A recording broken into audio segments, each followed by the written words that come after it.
রাজধানী উন্নয়ন কর্তৃপক্ষের প্লট বরাদ্দে দুর্নীতির অভিযোগে Sheikh Rehana, British MP Tulip Siddiq ও সাবেক প্রধানমন্ত্রী শেখ হাসিনা সহ ১৭ আসামির বিরুদ্ধে মামলায় আগামী ১ ডিসেম্বর রায় ঘোষণার তারিখ ধার্য করেছে আদালত। মঙ্গলবার রাষ্ট্র ও আসামি পক্ষের যুক্তিতর্ক উপস্থাপন শেষে ঢাকার ৪ নম্বর বিশেষ জজ আদালতের বিচারক মোহাম্মদ রবিউল আলমের আদালত রায় ঘোষণার এই তারিখ ধার্য করেন। আরিফুল ইসলামের রিপোর্ট, জানাচ্ছেন হাকিম মাহি। সানবিট সব দিবে সামাল। সানবিট ম্যাজিক প্রেস ডিশওয়াশিং এর মাথা ঘোরানো সলিউশন।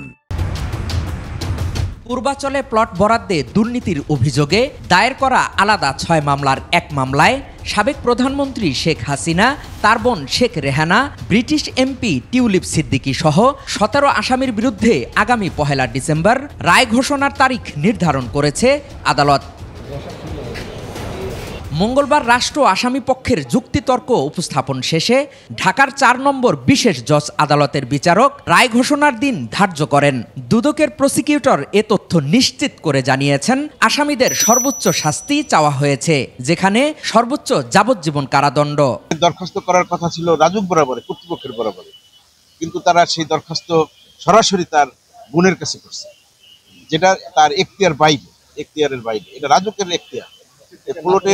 প্লটের বরাদ্দর ব্যাপারে সম্পূর্ণই রাজুকের এখতিয়ার এবং এটা ক্রিমিনাল মিসকন্ডাক্ট হয়েছে। শুনানিকালে গ্রেফতার থাকা একমাত্র আসামি রাজুকের সদস্য খুরশেদ আলমের পক্ষে যুক্তিতর্ক উপস্থাপন করেন তার আইনজীবী অ্যাডভোকেট শাহিনুর ইসলাম। তিনি আদালতে আসামির নির্দোষ দাবি করেন, তবে অন্যান্য আসামি পলাতক থাকায় তাদের পক্ষের আইনজীবীরা যুক্তিতর্ক উপস্থাপন করতে পারেননি।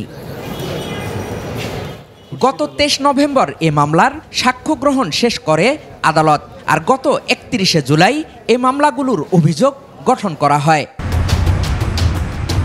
সাবেক প্রধানমন্ত্রী শেখ হাসিনা ও তার পরিবার ক্ষমতার অপব্যবহার করে পূর্বাচল আবাসিক প্রকল্পের ২৭ নম্বর সেক্টরের ২০৩ নম্বর সড়কের ৬টি প্লট নিজেদের পক্ষে বরাদ্দ নেন।